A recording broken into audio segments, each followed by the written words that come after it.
자, 이제 세 번째 시간입니다. 오늘은 이제 설교 전달법 또는 설교 준비법 이렇게 제 경험을 토대로 해서 말씀을 드리겠습니다. 저는 설교를 이렇게 준비하고 이렇게 전합니다. 설교를 어떻게, 설교자가 어떤 사람이냐가 중요하고요. 못 만들게 되면 그때부터는 본문과 실험하는 거죠. 첫째는 설교할 본문을 선택하는 것입니다. 강해 설교를 하는 사람이 있고요. 아니면 강해 설교라고 할 때 주로 우리는 어떤 책을 정해놓고 그 책을 순서대로 가는 걸 주로 이제 강해 설교라고 하거든요. 원래 사실 강해 설교란 그런 뜻이 아니거든요. 어떤 본문이든 성경이 의미하는 원뜻을 찾아내는 게 강해 설교인데, 우리는 조금 그게 책별로 어떤 빌립보서, 에베소서, 창세기 처음부터 끝까지 하는 걸 강해 설교다 하는 그 경향성이 있기 때문에 그냥 그렇게 말씀을 드리겠습니다. 만일 강해 설교를 하려면 성경을 잘 가르치려고 하는 사람은 강해 설교를 하죠. 저도 지금 목회 25년째인데, 26년째인데, 처음에는 강해 설교 20년을 강해 설교를 했어요. 그냥 순서대로 창세기 1장부터 50장. 그 다음에 빌립보서 1장에서 4장, 그 다음에 계시록 1장에서 22장, 마태복음 1장에서 28장 막 순서대로 그렇게 나갔습니다. 그것도 굉장히 유익한 부분이 많이 있어요. 그렇게 하면서 많이 깨닫기도 하고 성경을 다루는 실력도 많이 늘어났고, 그런데 여러분들 이제 초창기에 여러분들 아직 성경을 완숙하게 다루지 못하는 사람으로서 설교할 때는요, 쉬운 본문을 택하세요. 쉬운 본문, 어려운 본문, 괜히 난해한 구절, 어서 주워 들은 거 좀 가르치겠다 이러지 마세요. 그냥 쉬운 것부터 시작하세요. 쉬운 것. 사실 성경에 쉬운 부분이 있겠습니까만, 쉽다는 뜻은 그래도 성경을 기록한 기자가 좀 이렇게 단순하게 직설적으로 또 그동안 연구되어진 자료가 많은 것을 이야기하겠죠. 그래서 확실한 자료가 있는 거. 지금은 아무리 우리가 기도 많이 해도 자료는 있는 게 좋아요. 그래서 이제 어떤 부분을 설교할 때 확실한 책 5권, 강해 설교집, 그럼 한 5권. 근데 그 5권을 아무 걸 가져오는 게 아니라 정말 성경을 잘 강했다 하는 분들을 소개를 받든지 여러분들이 서점에서 살피든지, 그래서 정말 괜찮은 거 5권 정도 있으면 좋고요. 그리고 그 중에 한 3가지는 3개 정도는 아주 알차야 돼요. 내가 배울 것이 있어야 돼요. 그러면 그게 굉장히 이렇게 설교하는데 도움이 많이 될 겁니다. 너무 어려운 거 택하지 마세요. 어려운 거. 어려운 부분들은 이제 여러분들이 조금 경력이 좀 붙은 다음에 택하면 좋고요. 또 어떤 분들은 성경 공부를 오래 하신 분들이 있어요. 그 성경 공부를 오래 하신 분들은 도전을 하셔도 좋습니다만, 우리는 말씀으로 성도들에게 양식을 준다는 거예요. 그들은 이걸 먹고 세상을 살아갈 힘을 얻어야 돼요. 양식 주는 거예요. 적당히 설교해서 안 돼요. 성도들은 내 설교 한 편을 듣고 한 주일을 저 세상 속에서 살아가는 거예요. 그래서 본문 선택을 잘 해야 돼요. 자료를 잘 충분하게 살피고, 또 자신이 없으면 본문을 바꿔도 좋아요. 근데 이제 여러분 강해 설교, 책별 강해 설교를 하면 장점과 단점이 있죠. 장점은 뭐냐면 본문 선택에 고민이 없다는 거예요. 계속 그걸 나가면 돼요. 그런데 단점은 뭐냐면 어떤 때 메시지가 안 보인다는 거. 그 메시지가 안 보일 때 참 긴장됨과 침이 마르죠. 그런 단점이 있을 수 있고요. 그러나 강해 설교 때 본문을 선택해요. 20년 동안 저는 이렇게 이제 강해 설교를 했습니다. 그래서 자료들 많은 거. 창세기도요, 자료 굉장히 많아요. 요한계시록 넘쳐나요. 로마서 어마어마하게 많아요. 근데 로마서 같은 건 굉장히 어려워요, 사실은요. 여러분들이 확실하게 어느 수준에 갔을 때 로마서를 도전하는 건 참 좋은데, 처음부터 도전하면 아마 많이 고전할 거예요. 고전하면 좋은 게 뭐냐면 많은 걸 배운다는 뜻이 될 수도 있겠죠. 엄청난 시간 많이 투자되죠. 그러니까 그런 식으로 했는데 이제 한 5년 전부터는 요새 제가 그렇게 강의 설교는 수요일 날 정도 다른 이렇게 요일 날 그때 강의 설교를 하고 그리고 주일 날은 제가 성령에 감동되는 대로 한 주일 동안 생각합니다. 하나님 어떤 본문이 좋습니까? 아니면 아침에 새벽 기도하다가 저희 교회에서는 새벽 기도를 맥체인으로 하거든요. 맥체인 성경 읽기를 합니다. 아마 들어보신 분이 있을 거예요. 로버트 맥체인이라고 하는 영국 크리스찬이 성경을 1년에 읽을 수 있도록 나누었어요. 그래서 창세기, 에스라, 마태복음, 사도행전 그 넉 장씩 성경을 매일 읽도록 했어요. 그래서 그걸 맥체인 성경 읽기대로 하면 1년에 신약은 2번 읽을 수 있고 구약은 1번 읽고 시편 2번 읽을 수 있도록 이렇게 배열을 해놨어요.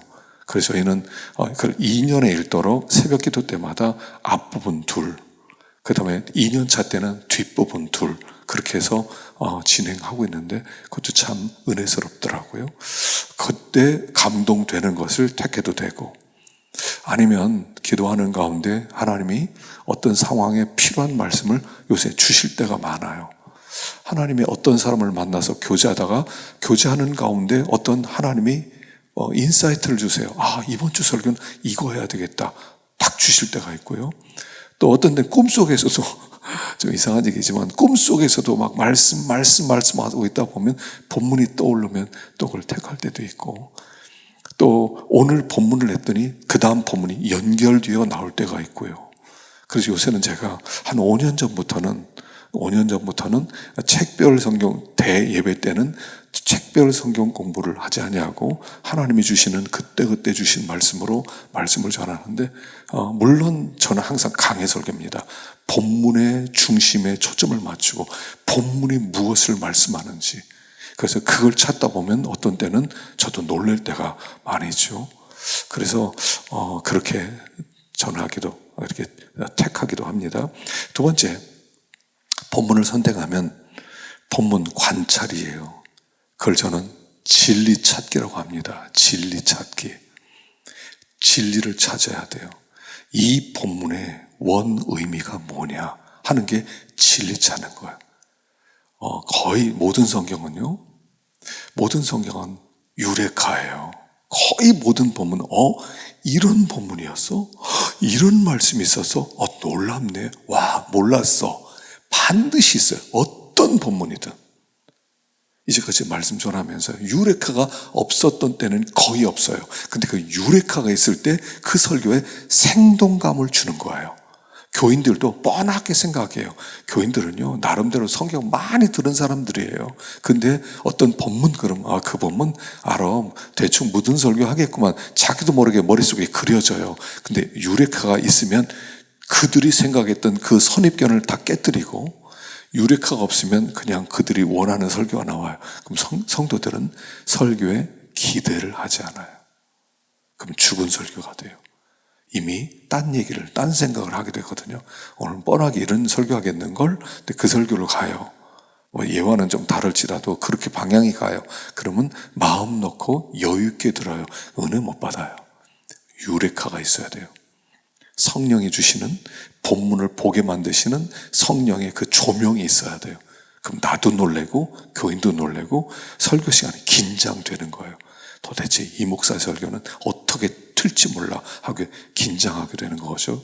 그래서 진리 찾기를 해야 돼요. 근데 진리를 찾기를 할 때 몇 가지 도움받는 것을 제가 한 15가지로 이렇게 기록해 보았습니다. 첫째는 본문을 여러 번 읽어라. 이건 누구나 하는 얘기예요. 지난번에 이찬수 목사 하는 거 보니까 자기는 40번 정도 읽는다고 그러더라고요. 본문을. 전 40번까지는 못 읽어요. 그냥 여러 번 읽어요. 여러 번 읽으면서 할 수 있으면 천천히 하나씩 씹으면서 암송하면서 읽으면 더 좋죠. 그래서 문맥을 살피면서 읽으면 좋아요. 특별히 한 장 전체 내용이 뭔가를 정리하고 말씀을 보면 더 좋지요. 두 번째, 질문을 던져요. 질문. 왜 이렇게 말씀했을까? 왜 그랬을까? 왜 그런 단어를 썼을까? 질문을 던져야 돼요. 질문을 던지면서 본문에서 내가 나온 질문 다 써봐요. 어떤 때는요 30개까지 써봤어요. 왜 그랬을까? 왜 그랬을까? 하면서 쓰다 보니까 한 30개가 나와요. 질문이. 그리고 30개에 대한 답변을 찾아가는 거예요. 묵상으로 찾을 수 있는 답변이 있고, 책을 봐서 찾을 수 있는 답이 있고, 언어 사전을 봐야 나올 수 있는 답변이 있고, 영어 성경을 봐야 나올 수 있는 답변이 있고, 다양한 질문을 던지세요. 질문. 그 질문을 쭉 써보는 거예요. 세 번째로 질문을 던지고 스스로 답하고 하나님께 물어봐야 돼요. 모르겠으면 하나님, 이게 무슨 뜻이에요?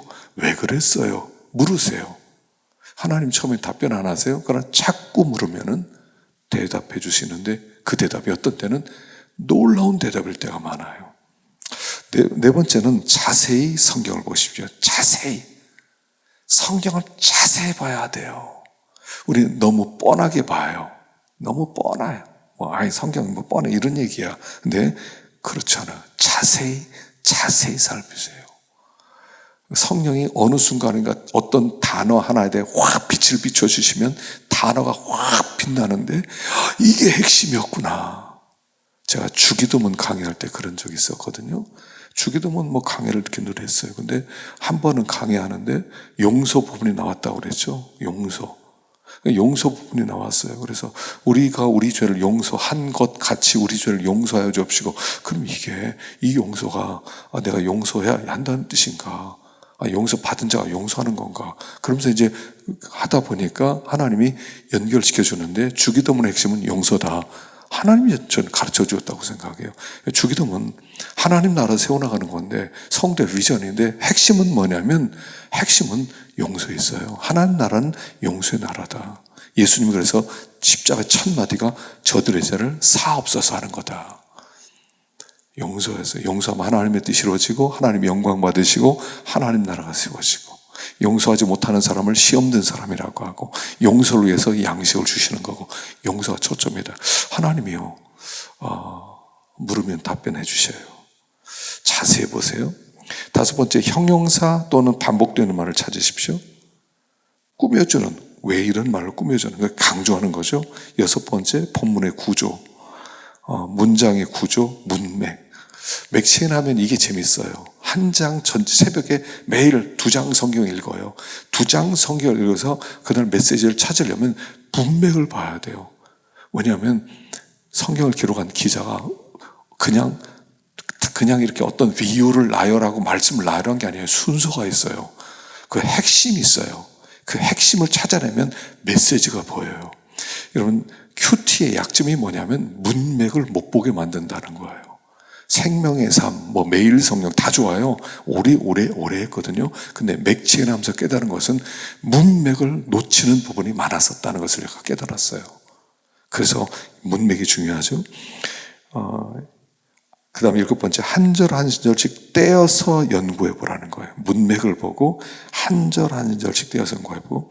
여덟 번째, 저자의 마음을 상상하고 청중의 상황을 상상하는 겁니다. 자, 설교란 저자의 마음으로 그 청중에게 고스란히 그게 살아나도록 하는 거예요. 마음을 읽어야 돼요. 성경 저자의 마음을 읽어야 돼요. 그냥 이론이 아니에요. 지식이 아니에요. 거기는 영적이고 영적인 도전이 있고 우리 정말 간절한 소원이 있고 다 들어있어요. 그 기자의 소원을 읽어야 돼요. 그 다음에 아홉 번째, 본문과 연관되는 성경 구조를 한번 또 살펴보시는 겁니다. 열 번째, 본문에 나타나는 교훈을 또 정리하는 거고요. 11번째, 하나님의 성품이에요. 하나님 어떤 분인지, 또 본문에 나타난 인간의 죄성은 어떤 것이 있는지, 또 13번째, 익숙한 본문은 더 자세히 살피세요. 이건 알아 내가. 이런 부분에 놓치는 것이 많아요. 너무 익숙하니까. 익숙한 본문은 더 자세히 살펴보는 것. 14번째, 당연하다고 생각하는 부분을 다시 한번 짚어보고 악어처럼 집요하게 본문과 씨름하십시오. 악어요. 악어는 한 번 물잖아요. 먹이를 물면 물속으로 들어가서 죽을 때까지 안 나오죠. 숨 넘어갈 때까지 그냥 있는 거예요. 처음에 뭐 물소 같은 것이 막 하다 물속에 들어가 버려요. 가만히 있어요. 그러면 숨 넘어가죠. 잠잠하면 그때 나오는 거예요. 악어처럼 불독은 한 번 물면 안 노는 개죠. 불독처럼 악어처럼 본문을 붙드세요. 본문 속에 다 있어요. 다른 책 본문 읽고 막 다른 막 주석 강해서 막 이러지 마시고 본문과 먼저 씨름하세요. 그 본문을 통해서 내가 도전을 받으면 그게 제일 큰 은혜가 되는 거죠. 자, 세 번째, 도움받기죠. 다른 사람의 해석을 참고하고 남이 찾은 진리를 살피라는 겁니다. 자, 두 번째, 본문 찾기는 내가 하는 거예요. 본문 관찰은 내가 해요.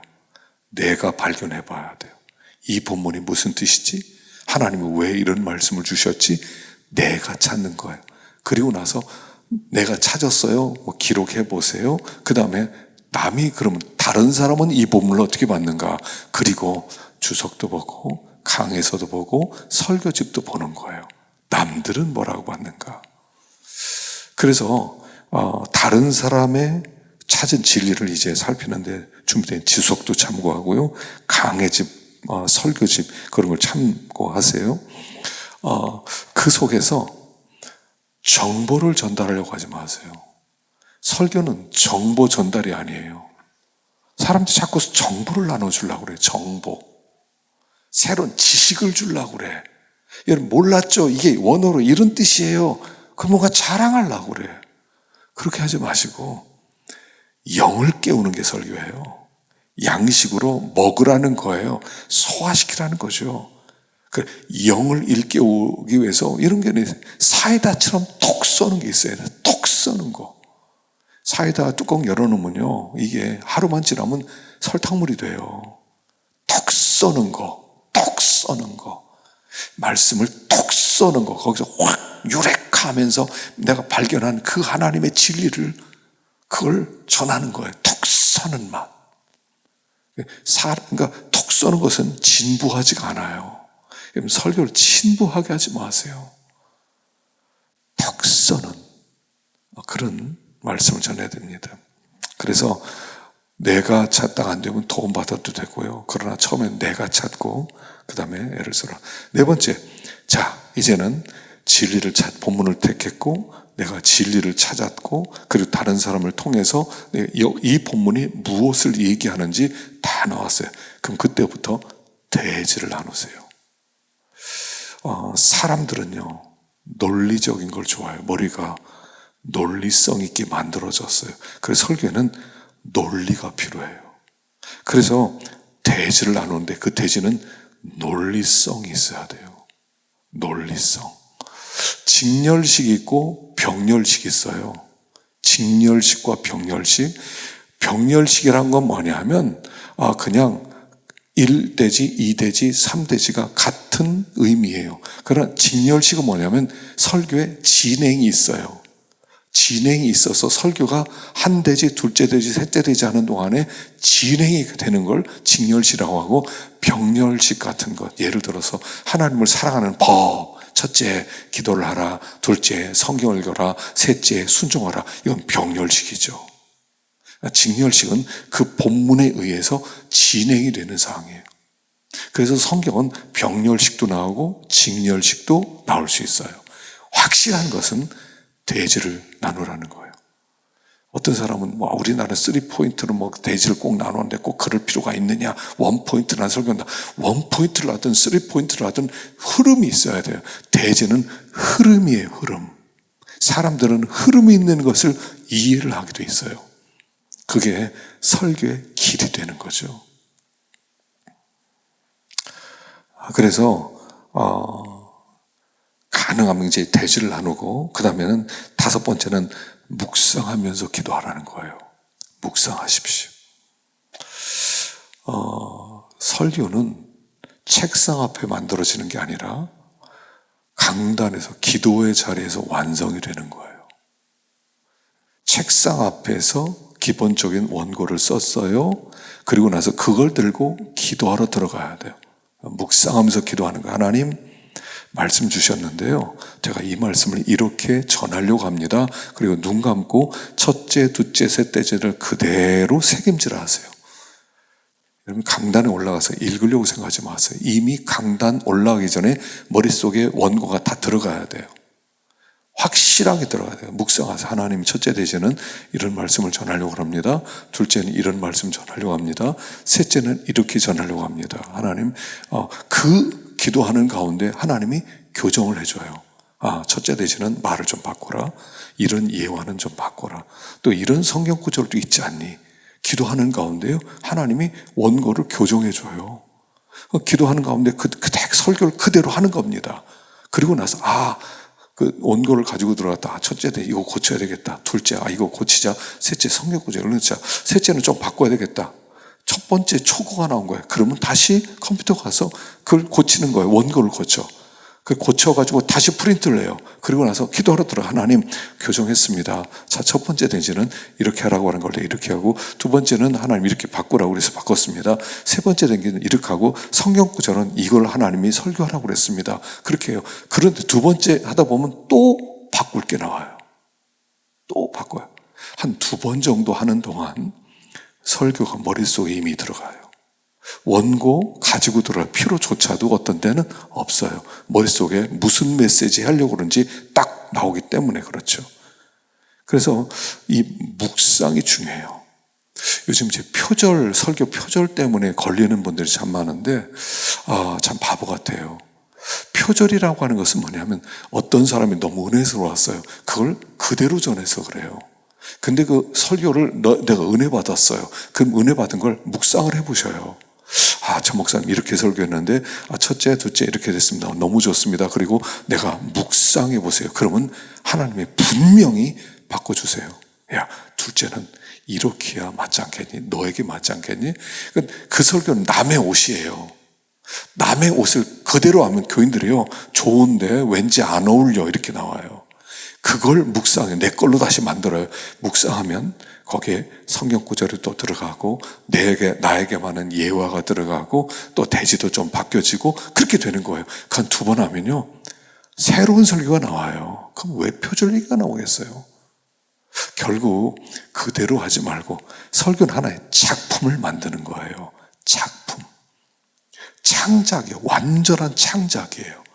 물론 완전한 창작이란 하늘에 떨어졌다는 뜻이 아니고 이분 저분 모방, 요새 에디털러지라는 말이 있죠. 김정은 교수가 하는 이게 에디털러지.